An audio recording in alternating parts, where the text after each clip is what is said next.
Good morning, guys. Welcome back to Sam's Life with a Husky. Sam here, Ghost there. We got a pretty interesting topic for you guys today. It's actually a question from one of our commenters. So, let's start it off with the weather forecast. It is approximately slightly overcasted. The sun is trying to peek through over here, and it is currently 35 degrees Fahrenheit. We're supposed to get up to about 45 today, and we're supposed to get windy later because I don't know if you guys have been experiencing this. I think this is coming out Thursday, so legit when this comes out, we're going to be in the midst of a pretty yucky storm. So who knows what's going to happen. We are on our morning walk. If you couldn't tell, it's approximately 8:30, 8:45. Nope, it's 9 o'clock. One of my notifications just went off. It's 9 o'clock. So we're out on our walk like we normally am. And today's topic has to do with walking. One of our commenters put down in the comments, how do I walk so confidently and safely when I walk alone? Because I walk alone, guys. My parents don't come with me. I have one friend who likes to go on walks / hikes, but our schedules very rarely line up for that, especially during the winter because of the lack of daylight. So I'm going to tell you guys how I'm safe on my walks when I walk alone and why it doesn't bother me. So one of her statements was that she was afraid that someone was going to come take her because she is smaller in size and looks younger than her actual age. And she's also afraid that someone's going to take her dog. So first things first, he's an 80-pound husky. Most people tend to stay away from the larger dogs. He's 80 pounds. He is very large for his breed. But because of his ice blue eyes and his coat color, he gets a lot of looks because he looks so beautiful. But I've never worried about someone taking him, at least not up here in New York. Down in Florida, when I lived in Florida, which is where we got him, there were some concerns at times. But we did not have a backyard, so he was never outside by himself. He was always with me or with my ex or with someone. And in Florida, believe it or not, a lot of people were afraid of him.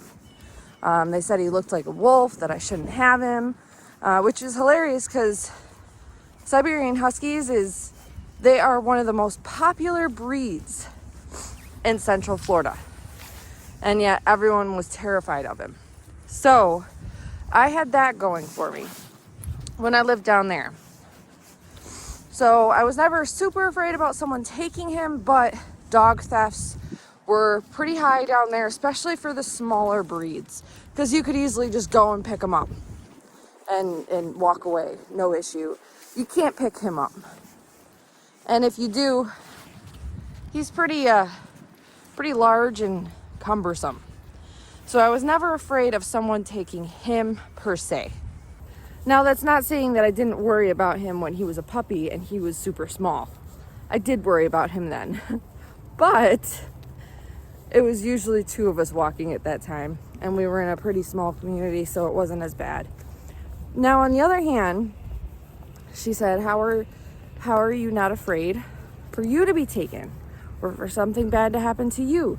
And, well, first of all, typically when I'm out walking by myself, first of all, someone always knows where I am.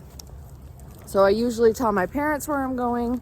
When I'm in the neighborhood, I'm not worried at all. I know a good portion of the neighborhood neighbors. I say hi to people whenever I see them. I'm very friendly. I'm very courteous. I've actually stopped and helped helped a couple people in a couple situations. So a lot of people know me around here. And if something bad were to happen, I know I could just go and knock on someone's door. So neighborhood's not bad. Some parks are a little nerve-wracking. Like, for example, if you go back and you watch some of my Black Creek Park adventures, you'll see why that park is a little more nerve-wracking, because I can't see. I'm a very vigilant person. Even when I am recording, you'll notice I'm still scanning around everywhere. So I am constantly looking around, and I'm very aware of my situation. So that helps to a degree. I also tend to have a leave me alone kind of face on when I see someone that looks sketchy. And Ghost is a very good judge of character. There has been a few occasions where he has not wanted to greet someone. And if you know my dog, you know he loves everyone. So if he doesn't want to greet you, or if we're walking like past each other, like on a trail or something, and he doesn't try to go over and greet you, I know there's something I should be worried about. And until that person is out of my line of sight, I always have an eye over my shoulder. Now, I do have another measure of safety, and it's this white fluffy thing right here. So when he was about 1.5 years old, I expressed the concern to one of my neighbors in my complex down in Florida, because there was a new developing homeless person camp in the woods behind the complex.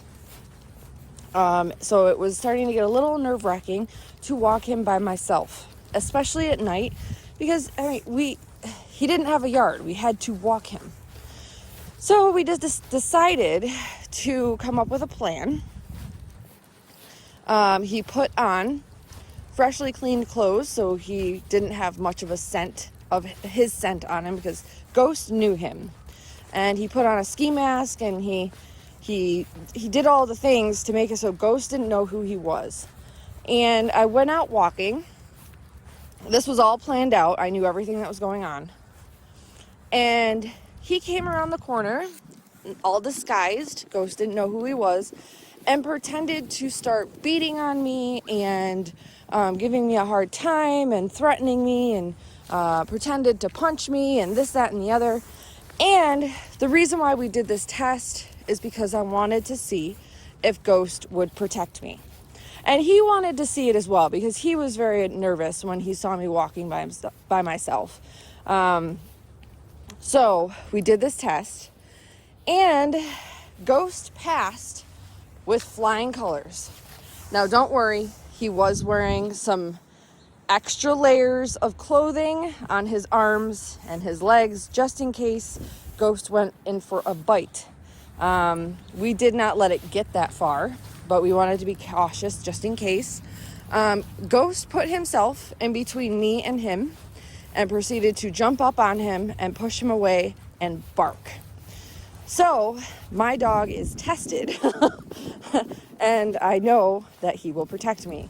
So I do not recommend that you try this. Only if you know your dog very well and you have a willing participant, and he was in the military, so he had worked with dogs like that before, and it was a whole perfect situation. Do not try this at home. Please do not try this at home. He was experienced. It was good. So I know that he will protect me. So that is another reason why I'm not afraid to walk by myself.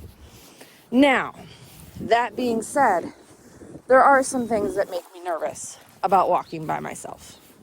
I don't know if you guys can hear it, but the birds are singing.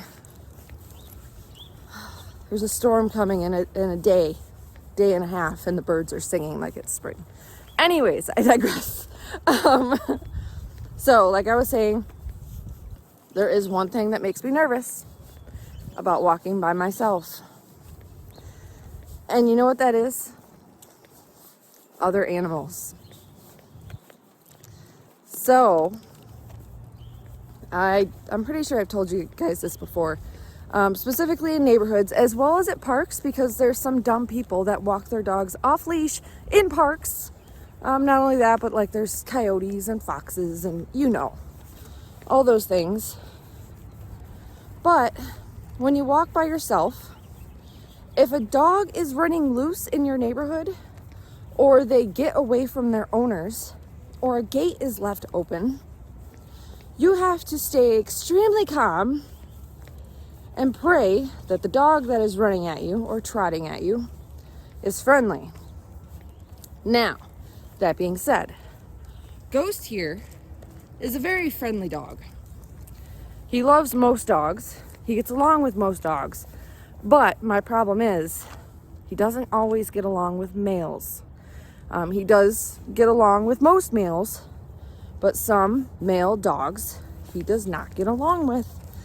So when I see a male dog running at us, particularly if it's a large male dog, like there's a Weimaraner that lives in the street parallel to this one, and they have him on a run line in the front yard, and he's easily 100+ pounds. He's not overweight, he's just huge, okay? Weimaraners can get pretty big. And he broke his run line one day because it was rusted out. He barely even pulled on it, and it broke. If it was a small dog, I could very easily distill the situation. But if something were to happen and the owners were not there to help me out,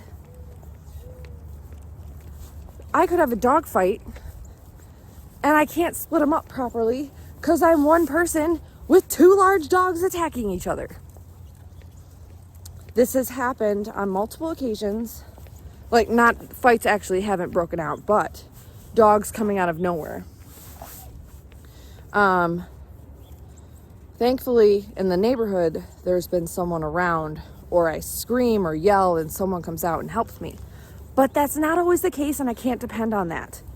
Now, when we're in a park and we have these stupid people, and yes, I am calling them stupid, because if you walk your dog off leash in a park that has horses and other dogs running around, you're stupid, okay? Yes, you may know your dog. Yes, your dog may have very good recall. But does the other dog? Is the other dog well behaved? Are they going to react good when they see a horse? Are they going to chase after the horse and potentially hurt themselves or hurt the rider on the horse? I'm sorry, I get wound up on that. So just keep your dog on a leash when you're at a park. Come on, let's go. Oh dear. He's got a smell that he does not want to leave. So yes, to answer your question, there are some things that make me nervous, but it's not people. People don't make me nervous.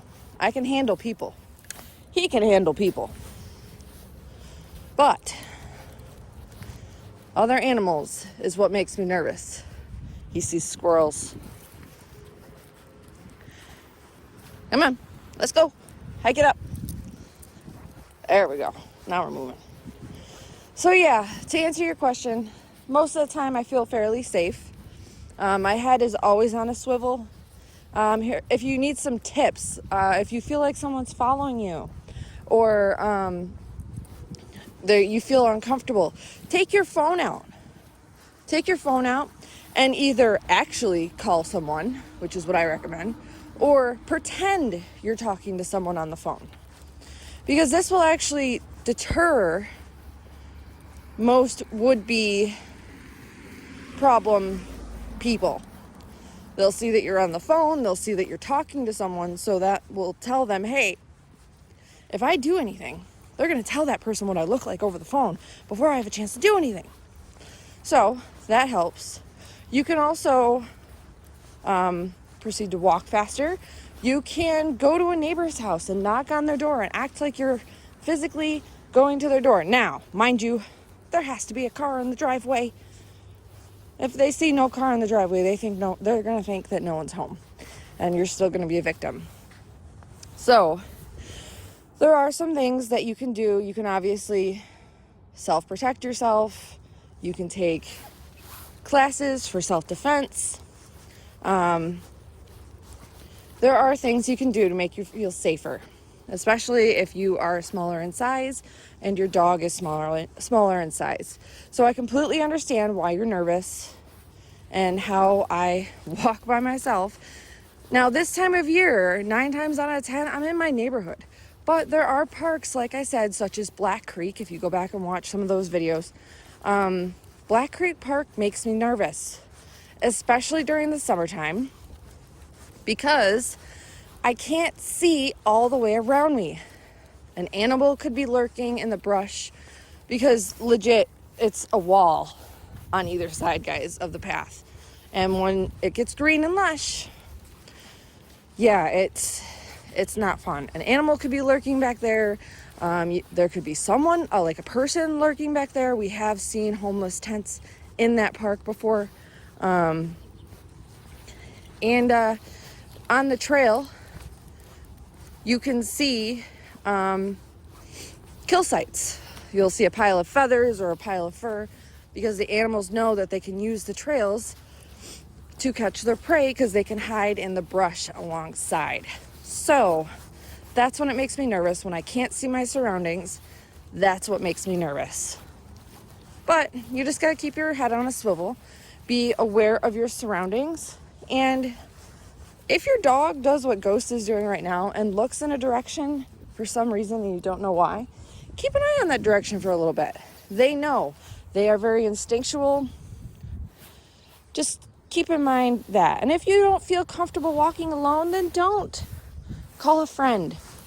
Make friends with a neighbor and go on, make a walking schedule. There's a bunch of people in this neighborhood that do that. They just go on walking parties. There'll be 4 or 5 of them, and they'll meet up along the routes, and they don't walk alone. So think about doing something like that if you're really nervous.